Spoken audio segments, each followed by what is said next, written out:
We have 36 retaining and then some freestanding here and there. And as far as the timeline on the production, probably looking at about 3.5, 4 hours at the most. Well, it's simple to make. It's pretty, you're repeating the same steps over and over, and you're standardizing the same steps over and over, so you get a hang for what you're doing. Well, generally the first thing we do when we get here in the morning is we open the forms up and get those open.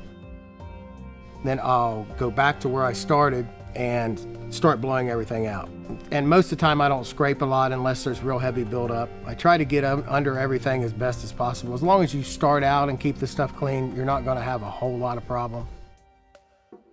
I usually come in after Dwayne's opened up the forms, blowing everything out, and start with usually pulling the blocks from the afternoon pour yesterday, and getting my delivery tickets ready for the trucks that should be showing up at probably about 7:30 in the morning.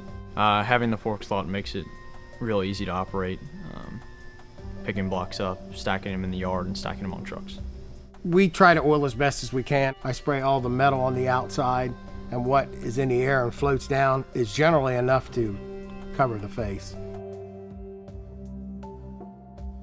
We'll go through and drive the hooks into the holders, shut the forms up, and we're pretty much ready to pour concrete. We found out that if you use a shovel to catch that as it first comes out of the chute, it kind of spreads it out a little bit. If you just let it come out of the chute and drop into the bottom of your form, it seems to blow the color to the outside edges and you have a lighter spot. We use the vibrators on the form. Some people use stingers. Vibrator on the form seems to work for us, so that's what we're using. We check our blocks as far as measurements once a month, and we've never had a problem with being out of tolerance. It's really simple.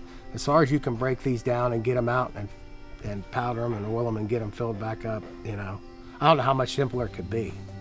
If you're wanting to get into something like this, yeah, this is what to get into. All the other systems seem to be very technical. And as far as your support system out of Michigan, they're pretty top-notch support. I haven't had any trouble. Any questions I have, they can answer it, or they give me what I need to know.